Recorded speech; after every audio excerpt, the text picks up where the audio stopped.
जैसे में कि हमारा संविधान में लिखा हुआ है दीदी कि हिंदू मुस्लिम सिख ईसाई, लेकिन हमारे जो बंधु जो हमारे भाई बहना है हिंदू मुस्लिम सिख ईसाई, यानी ईसाई धर्म बहुत शौक से अपना रहे हैं दीदी।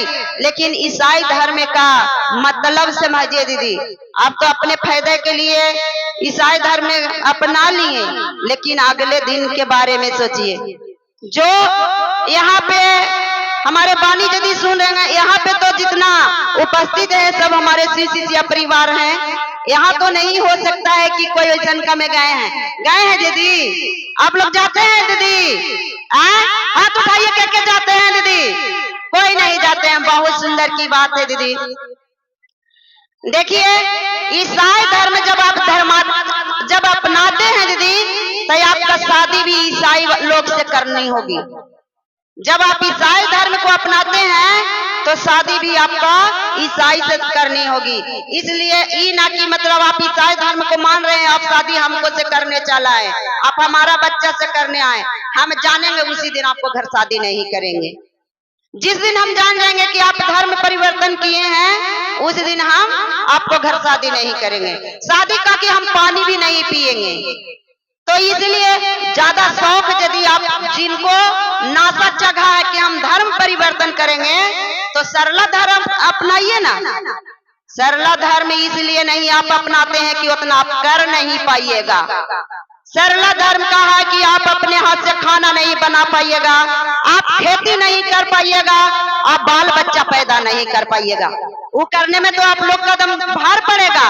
अब ईसाई धर्म है कि कहे कि जो भी है मारी डोंगर साफ होते रहिए और ईसाई धर्म अपनाते रहिए, नहीं होते तो घरों के देवता के टिकट टुकरी कर दो, नहीं होते तो फिर ईसाइयों धर्म का अपना ला। कहे कि वो आसान तरीका है। लेकिन देखिए दीदी, हमारा संविधान के अनुसार से अभी हम लोग हिंदू जो है, जो सनातन धर्म, वो अभी हम अपने संविधान के अनुसार से हम लोग आगे हैं। जब आगे है तो ईसाई धर्म वाला के पास पैसा बहुत ज्यादा है। क्योंकि देखिए, आप लोग क्रिश्चियन यदि कोई अगल बगल से किन्हीं को लगाव होगा क्रिश्चियन लोग से, तो देखिएगा वो सब 5 भाई है ना। अब यदि उसको 5 भाई और 5 बहन है, तो उसमें से 2 व्यक्ति शादी करते हैं। एक भाई शादी करेगा, अब एक बहन शादी करेगी। किस लिए? पैसा वो सब अपना गरीबी दूर करने के लिए और पैसा मजबूती करने के लिए, आपको और हमको खरीदने के लिए उन लोग पैसा बचाते हैं। इसलिए ईसाई धर्म के पास पैसा का कोई कमी नहीं है दीदी। तो वही जो अभी हम जैसे मंच पर बैठ के अपने महादेव का स्वरूप बात चला रहे हैं दीदी, वही बात चलाने के लिए कितना मिलता है? अभी हमको 3000 रुपया मिलता। 3000 रुपया दे करके हम पूरा अपना धर्म को परिवर्तन कराते और नाश कर देते हैं। उसको कहे कि आगे बनना है। फिर जो जितना आप और हम आजादी से रह रहे हैं, वो नहीं चलेगा। आपको और हमको आजादी चलेगा किसको? ईसाई धर्म का। कहे वो ज्यादा चल जाएगा। हम लोग हिंदू का तोड़ने का काम इसीलिए कर रहा है। जो हमारे भैया बड़े रामानुज भैया जैसा बोल रहा है, उसको 18,000 के महीना मिलता है। आप पता कर लीजिएगा। लेकिन हम लोग इनको कई हजार के महीना देते हैं, मेहनत करते हैं तब इनको 2 रुपया मिलता है। ये न कि बदे आके चौकी पर बैठ के और गुरु मंच पर बैठ के और 2 भजन गा दिए, इनको पैसा नहीं मिलता है दीदी। बहुत मेहनत करते हैं तब इनको 2 रुपया मिलता है। और उसमें वैसा कोई नहीं है। आप अपने ईसाई धर्म का प्रचार करते रहिए, आपका पैसा मिलते जाएगा। उसमें जैसे वेलफेयर सहारा में जैसे एजेंट के मिलता है ना, उस प्रकार के पैसा उसमें मिलते जाता है। हम लोग को तोड़ने के लिए, हम लोग का हराने के लिए।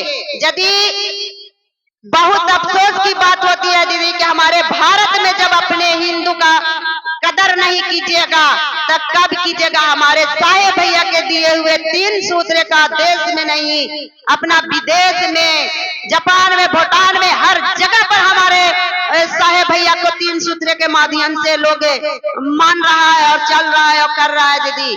और हम लोग उनका क्षेत्र, उनका घर, उनका गांव का बेटा बेटी हो करके उनको अपमान कर रहे हैं, तो सोचिए कि कैसा लगेगा दीदी। यदि आप अपने बहुत ललचा से अपना बच्चा को पैदा किए हैं, अब आपका बच्चा यदि आपको नहीं मानता है, अपमान करता है, तो आपको दिल में कैसा लगता है दीदी? आप और हम तो सब कोई भजन बनाते हैं कि घरवा से पुतोहिया दिलाई निकाल त बेटवा दिलाई मार त छोड़, भजन बनाते हैं दीदी। आपका दिल में दर्द उठता है तब जा रहे हैं दीदी, अभी रुकिए ना, अब तो विराम है। तो कितना दर्द लगता है। तो अपने महेश्वर शिव हम लोग के बनाए हैं दीदी, हिंदू बना करके हम लोग के भेजे हैं इस पृथ्वी पे अपना अपना अपने विषय में बताने के लिए। तो उनको कितना दर्द लगता होगा दीदी। इसलिए अपना अभियों से जागिए, अपना बेटा, अपना पति, अपना गांव परिवार सबसे बतियाइए, नैहर ससुराल से बतियाइए। हो सके तो आपका नैहर में भी कोई यदि ईसाई धर्म मानता है तो उसको घर भी आना जाना छोड़ दीजिए, उससे भी बातचीत करना छोड़ दीजिए कि आप हमारे लायक नहीं हैं। जब आप हमारे साहेब भैया के दिए हुए अनुसार पर नहीं चलिएगा तो हम नहीं। तो देखिए दीदी, जिनको जैसे बुझाता है, जैसे कि एक से एक आदमी हमको और आपको भ्रमित करते हैं कि ये चीज नहीं करना है, ऐसे नहीं करना है, ये कीजिए वो कीजिए, आपका जो मन करता है वैसे कीजिए, ठीक ना। इसीलिए हम नरम दल और गरम दल के पर विषय पर जा रहे थे। जैसे हमारे अभी बंसी के गुरु बहना बोल रहे थे कि अड़हुल के फूल आसन पर नहीं सजाना चाहिए, लेकिन लोग इस सोच करके अड़हुल के फूल सजाते हैं कि अपने महादेव का चरण में उनका पूरा परिवार का आगमन रहता है, मैया भवानी का उनका विराजमान रहता है, उनका बेटी जो है अशोक सुंदरी उनका रहता है विराजमान, मतलब वो रहते हैं, उनका चरणों में उनको पांचों परिवार रहते हैं दीदी। इसीलिए तो हमको महादेव का महादेव नाम रखाया है। लोग बोलते हैं कि हमारे महादेव 20 पी गए तो उनको महादेव नाम पड़ा है, लेकिन नहीं, हमारे महादेव का पूरा परिवार का पूजा होता है दीदी, इसीलिए तो उनका महादेव नाम रखाया है। जैसे देखिए एक छोटा सा एक अथी है, हम आप लोग को बताएंगे क्योंकि समय भी बहुत कम है।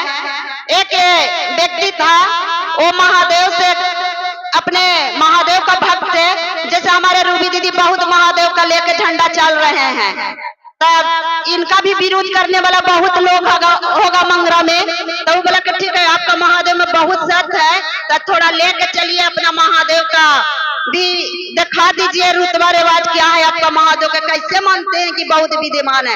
हमारे ब्रह्मा जी विद्यमान है, हमारे विष्णु जी विद्यमान है, हमारा राम जी विद्यमान है, हमारा लक्ष्मण जी विद्यमान है, हमारे कृष्ण जी विद्यमान है, इनसे विद्यमान कौन नहीं है। मतलब जो जो जिनको आप मानिएगा वही आपके लिए बहुत महान देवता माने जाते हैं।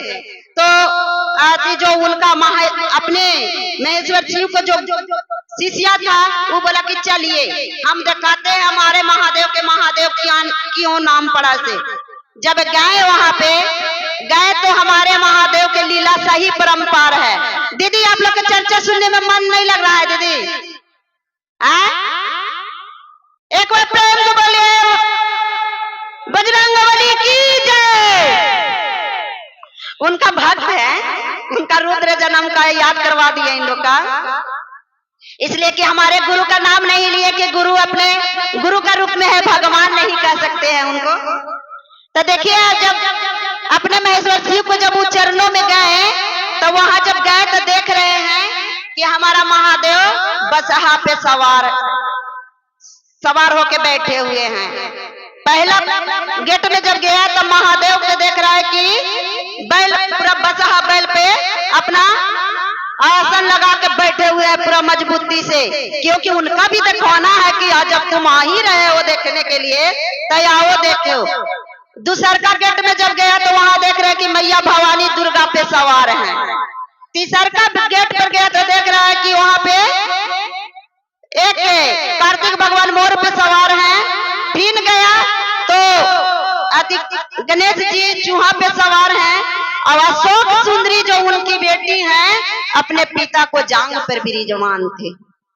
तो जब वहां देखे तो उनका शिष्य बोला कि क्या यार कैसा लगता है मेरा महादेव का लीला। तब उनका जो साथे गया था वो कहा कि आपका महादेव का तो न्याय बहुत ही अन्याय है, बहुत ही इनका उत्तम है। तो एक छोटा सा अति वे बोला तर्ज में क्या बोला कि आईली शिवा के दुआर इन कर दे खाली ने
देखिए हमारे महादेव